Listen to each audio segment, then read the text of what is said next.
Howdy, welcome to another Austin Beers Network Gear with Uplogix. My name is Billy Moran, I'm the Director of Marketing. This is James Dollar, he's our CTO. Start off with what's important. Today, we're extending out a little bit beyond Austin to the little town of Shiner, Texas, which is to the southeast, and the home of the pride of Shiner, Shiner Bock Beer.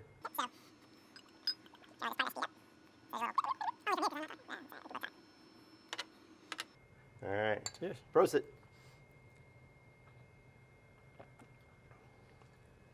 Shiner Bock is a dark beer. It's a Bock beer brewed in the tradition of Czechoslovakia, I believe. So, one of my favorites. Yes. So anyway, James, we're here today to talk about beer and network gear. So Uplogix does a lot of things over the console port. But what else does it do from a network management standpoint? So yeah, I want to talk to you a little bit about one of the features of the Uplogix Local Manager called Capture. It's basically that ability to collect packets off of a network and be able to filter them, view them, send them off to a rich GUI like Wireshark to be able to decode the packets. It's really popular in network management to troubleshoot with the real packets right off the network. A lot of enterprise-grade switches, like Cisco and Juniper, already have built-in capture facilities, but a lot of other products, especially in the communication and transport space, don't. And so in this great use case of this is a carrier-class modem.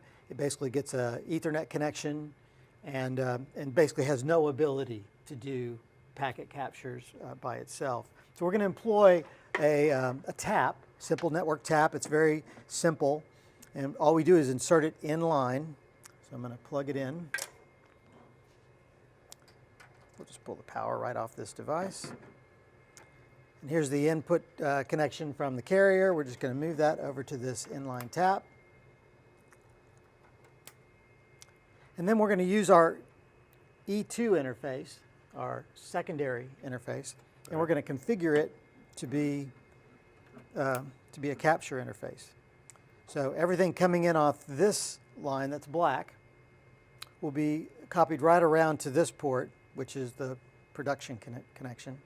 And then we'll be able to tap it with this monitor connection and watch the packets and be able to see real interactions.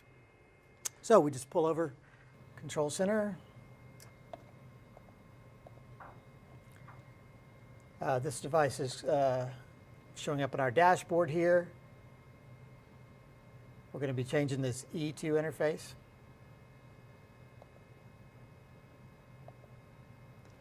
And we're going to change it to capture instead of a bonded layer 2 connection.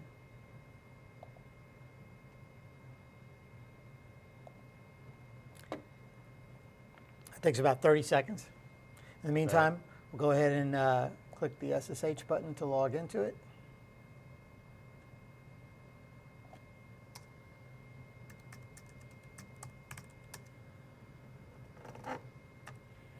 I'll run the show this secondary command to see that it's got no link, but it is set up as capture.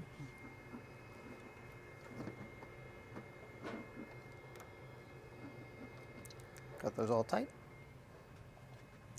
And then when we start the capture command, we can just start capturing packets right off of the network.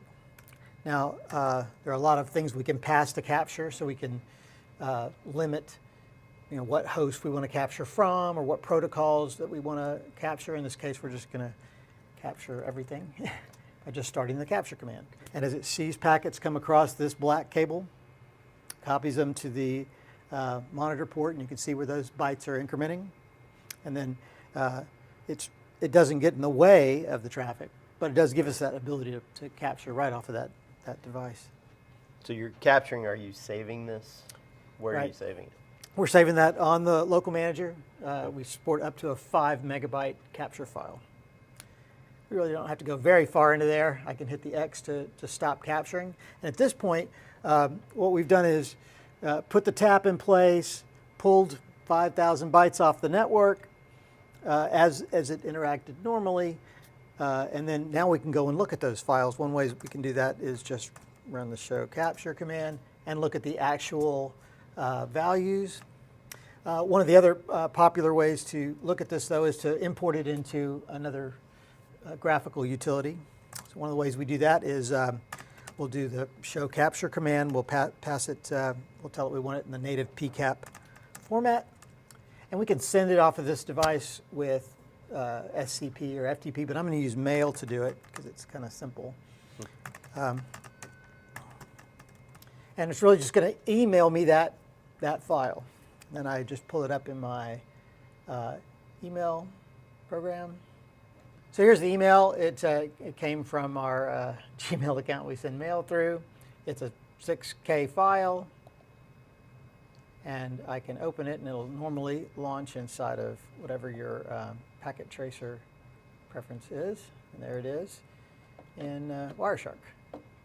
So again, we just did a simple network tap. Pulled the monitor port, which this cable can be up to 330 feet away, and we can just capture interactive traffic as it goes between this device and some other device, and be completely independent of the network, or even independent of the other tools that often capture those packets. Sure. Work with anything. Right. And then when you're Send done, it off. you just pull the tap back out. Don't remember where that actually went. And you're back to business as usual.